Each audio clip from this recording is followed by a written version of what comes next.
आज हम लोग political science class 10 chapter number 1 power sharing की बात करेंगे। देखिए, पॉलिटिकल साइंस एनसीईआरटी पढ़ने का जो तरीका है वो बिल्कुल अलग है। पॉलिटिकल साइंस में हम लोग देखते हैं कि जितने भी चैप्टर हैं वो एक स्टोरी के रूप में होता है, और वो स्टोरी जो है क्लास 9 से लॉजिकली बिल्डअप होना स्टार्ट होता है। तो हम इस चैप्टर में क्लास 9th में जो पढ़े थे उसी स्टोरी को यहाँ हम लोग आगे बढ़ाने का कोशिश करेंगे, और उसी स्टोरी को यहाँ हम आगे बढ़ाएंगे, उसी को हम लोग कंटिन्यू करेंगे। हम लोग पावर शेयरिंग पढ़ रहे हैं, और सबसे पहले हमको ये जानना जरूरी है, क्योंकि हम लोग पॉलिटिकल साइंस पढ़ रहे हैं, तो पॉलिटिकल साइंस होता क्या है। Political science is a science. Political science means politics. जैसे कि हम सभी जानते हैं कि हम सभी किसी न किसी समाज में रहते हैं, और कोई भी समाज, कोई भी सोसाइटी अगर सिविलाइज मैनर में रहना चाहेगा तो एक फॉर्म ऑफ गवर्नमेंट की नीड होती है अपने आप को रेगुलेट करने को। सोसाइटी में क्या कहीं कुछ गलत तो नहीं हो रहा है, या फिर गड़बड़ ना हो, कैसे सोसाइटी अपने आप को गवर्न करेगी या फिर कंट्रोल करेगी, that is important for each and every society. जब इस चीज़ की बात करते हैं, फॉर एग्जांपल जैसे जब गवर्नमेंट नहीं हुआ करती थी तो अर्ली मेंस हुआ करते थे, और जब अर्ली मेंस हुआ करते थे तो कोई भी सोसाइटी होगी, कोई सिविलाइज सोसाइटी आपने देखा होगा, तो उसको संभालने के लिए या फिर गवर्न करने के लिए हमारे ऊपर लीडर टाइप होते हैं जो उसको संभालते हैं। When we study about those leaders, वो लीडर्स कहाँ से आते हैं? हमारे बीच से आते हैं। वो जो पॉलिसी बनाते हैं, किसको क्या मिलेगा, क्या मिलना चाहिए। जैसे कि हम लोग, जैसे हम लीडर हैं या फिर आप हैं, आप अभी पढ़ रहे हो, आप यहाँ पॉलिटिकल साइंस पढ़ने आए हो, आप 10 साल 20 साल बाद आप लीडर बनोगे और हम लोग के लिए पॉलिसी बनाओगे। तो that depends why we study about political science. आगे जाके अगर फ्यूचर में 5 साल 10 साल 15 साल के बाद आप you will be a citizen of this country, you will be deciding what is right for us and wrong for us, what we should do, what we should not do. But ये सब decide करने से पहले हमें ये जानना जरूरी होता है ये सब चलती कैसे है। बस ये सब कुछ रीज़न है जो हम लोग पॉलिटिकल साइंस पढ़ते हैं। अभी जैसे कि हमारा कंट्री है इंडिया, वो बहुत बड़ा कंट्री है, बहुत बड़ा डेमोक्रेटिक कंट्री है। यहाँ बहुत सारे इथनिक वेरिएशन देखने को मिलेगा कि तमिल लोग अलग हैं, गुजराती अलग हैं, कश्मीरी अलग हैं। तो सभी लोग का डिमांड्स अलग हैं, सभी लोग की कल्चर्स अलग हैं, सभी लोग की लैंग्वेज अलग है। फिर भी हमारा देश एक है, हमारे देश में एकता है और हम लोग एक हैं और इस देश में रह रहे हैं। क्यों? क्योंकि यहाँ के लीडर जानते हैं कि यहाँ के लोग की क्या ज़रूरत है, और ये सब मैटर करता है कि हम लोग को पॉलिटिकल साइंस क्यों पढ़ना चाहिए। क्योंकि हम लोग पावर शेयरिंग की बात करते हैं, तो पावर शेयरिंग जो होता है वो डेमोक्रेसी का एक बहुत ही इम्पोर्टेंट पार्ट है।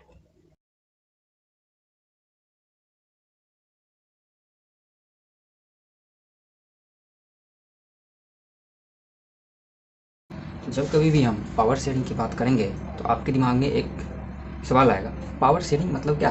पावर को शेयर कर देना। डेमोक्रेसी में जो टॉप पे बैठे लोग हैं, जैसे वो पीएम हो गया, सीएम हो गया, तो इनके पावर को शेयर कर देना, डिस्ट्रीब्यूट कर देना, मीन्स क्या? और भी वीक कर देना, पावर को वीक कर देना, कंट्री को वीक कर देना। लेकिन इस चैप्टर को पढ़ने के बाद हमें ये समझ में आएगा कि बिल्कुल ये नहीं। पावर डिस्ट्रीब्यूट कर देना, पावर को शेयर कर देने से हमारा कंट्री कैसे और भी स्ट्रांग हो जाता है, इन चीज़ों को हम इस चैप्टर में समझेंगे और इन चीज़ों को हम लोग देखेंगे। तो हमने बताया है कि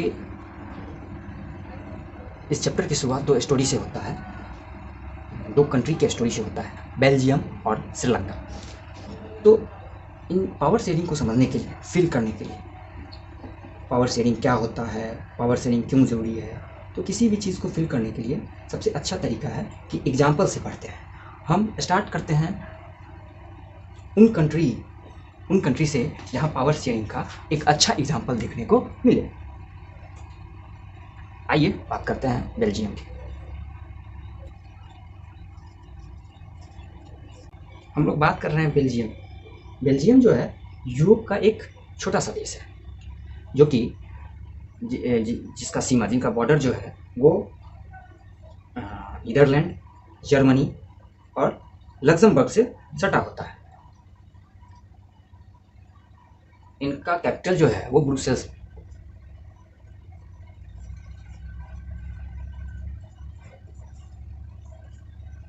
इनका कैपिटल जो है वो ब्रुसेल्स में है।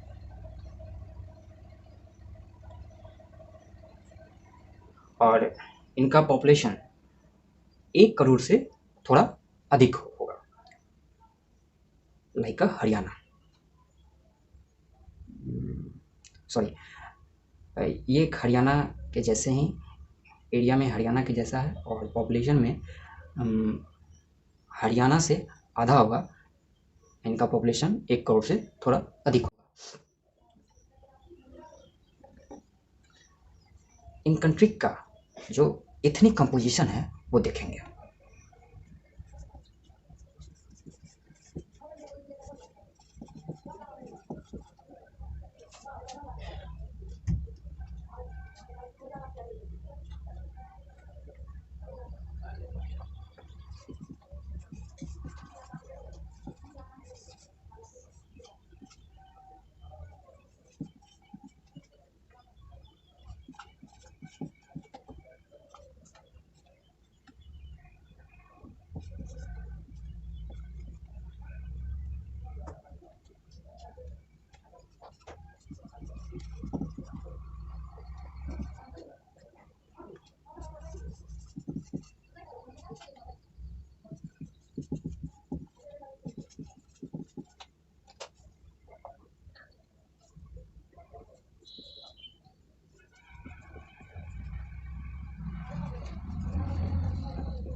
यह है इतनी कंपोजिशन बेल्जियम का। इतनी कंपोजिशन मतलब होता है,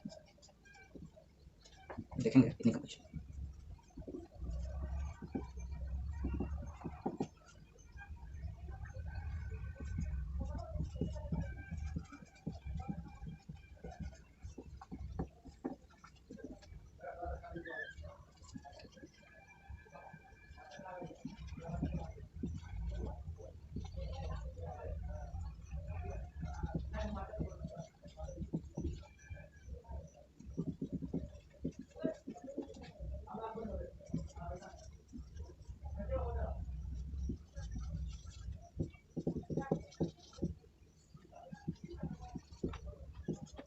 Ethnic composition or ethnicity is a group of people that have similarities with respect to culture, language, history, society. ये होता है हमारा इथनिसिटी, इथनिक कंपोजिशन। तो बेल्जियम का जो इथनिक कंपोजिशन था वो ये था कि 59% लोग, जब हम आप एनसीईआरटी में मैप देख लेना, बेल्जियम का जो मैप है उसमें दो रीजन होते हैं, एक फ्लेमिश रीजन होता है, एक वेलोनिया रीजन होता है।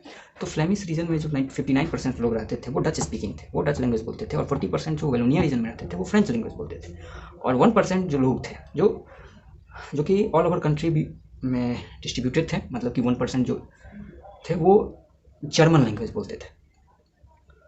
तो ये था हमारा इतनी कंपोजिशन बेल्जियम का। लेकिन बेल्जियम का जो कैपिटल है ब्रुसेल्स, वहाँ का केस कुछ अलग था। आइए देखते हैं वहाँ का केस क्या है।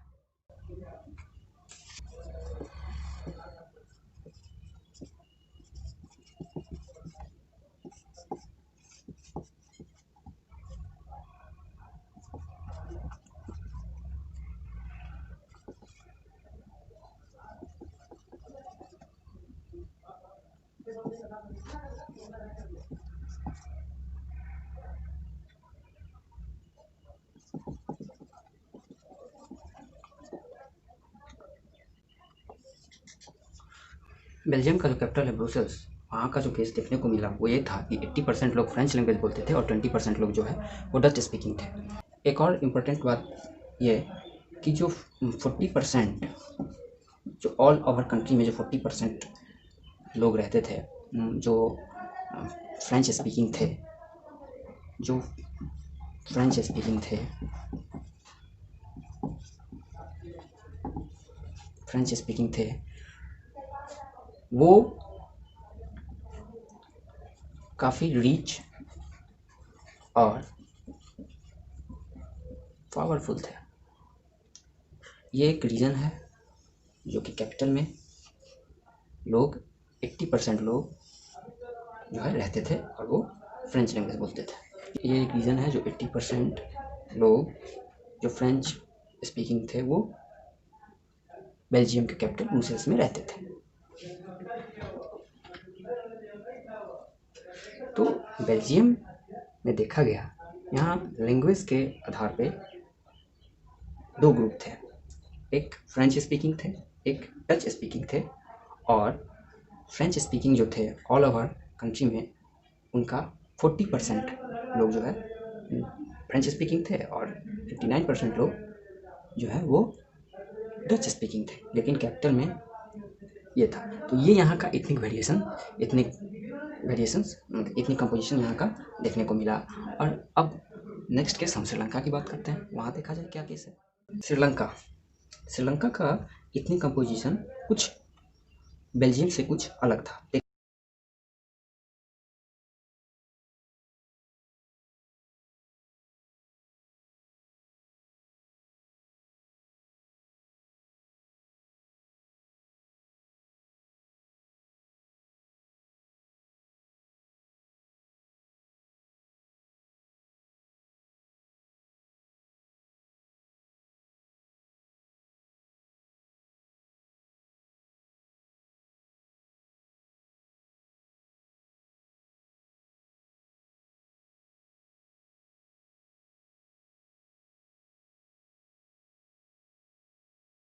तो ये है श्रीलंका का इथनिक कंपोजिशन। श्रीलंका का इथनिक कंपोजिशन कुछ इस तरह है कि 74% लोग जो है वो सिन्हाला स्पीकर्स हैं, 18% लोग वो तमिल स्पीकर्स हैं और 7% लोग क्रिश्चियंस हैं। यहाँ एक और कंडीशन देखने को मिला ये कि सबसे पहले तो ये देखें कि यहाँ जो है बहुत ही ज़्यादा की संख्या में लोग जो हैं वो 74% हैं जो कि सिन्हाला स्पीकर्स हैं। तो बेल्जियम से यहाँ का कंडीशन कुछ अलग है।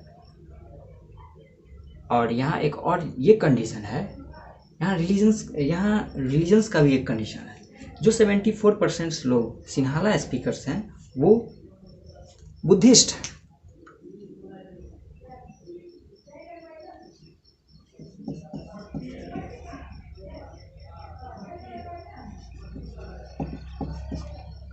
और जो 18% लोग जो तमिल हैं वो या तो हिंदू हैं या तो मुस्लिम हैं।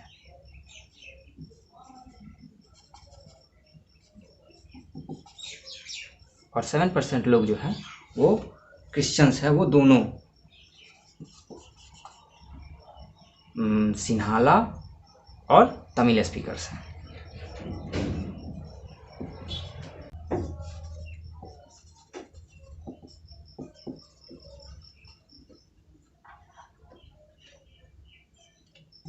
सिन्हाला और तमिल स्पीकर्स हैं।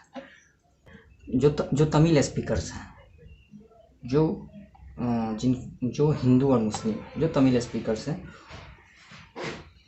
वो दो तरह के तमिल हैं श्रीलंका में। एक श्रीलंकन तमिल है जो श्रीलंका में ही रहते थे, और एक है इंडियन तमिल। 13% श्रीलंकन तमिल थे और 5% इंडियन तमिल थे।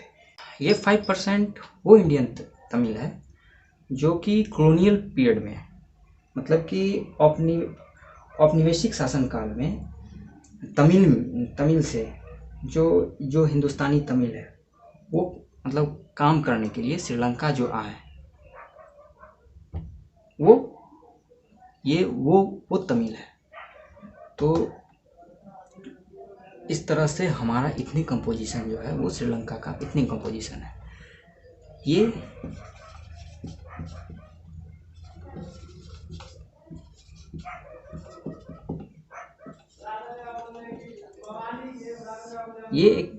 हम लोग ने 2 कंट्री का स्टोरी देखा, 2 कंट्री का जो इतनी वेरिएशन था वो देखा, और उसमें देखा कि बेल्जियम का कंडीशन था कि 2 तरह के लोग हुआ करते थे, एक डच स्पीकिंग हुआ करते थे और एक फ्रेंच स्पीकिंग हुआ करते थे। तो वहाँ सिर्फ लैंग्वेज का प्रॉब्लम था। श्रीलंका में देखे कि श्रीलंका में 74% लोग सिन्हाला स्पीकर्स थे और 18% लोग तमिल स्पीकर्स थे। और यहाँ एक चीज़ और देखने को मिला कि यहाँ एक रिलीजन्स का भी कंडीशन है।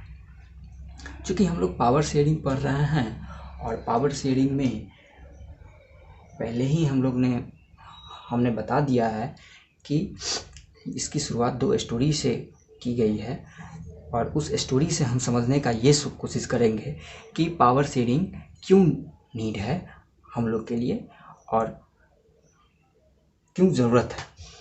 तो ये 2 एग्जाम्पल था। आगे हम लोग नेक्स्ट वीडियो में हम लोग देखेंगे कि पावर शेयरिंग में, नेक्स्ट वीडियो में हम लोग ये देखेंगे कि श्रीलंका का जो कंडीशन है, जो सबसे अधिक लोग हैं यहाँ मेजोरिटेरियन केस है। नेक्स्ट वीडियो में हम लोग ये देखेंगे कि इन 2 कंट्री में क्या होता है, इन 2 कंट्री के साथ क्या कंडीशन, क्या समस्याएं आती हैं और क्या होता है, यहाँ के लोग क्या करते हैं, यहाँ के लीडर क्या करते हैं। तो नेक्स्ट वीडियो हम लोग का रहेगा मेजोरिटेरिज्म इन श्रीलंका। थैंक्स।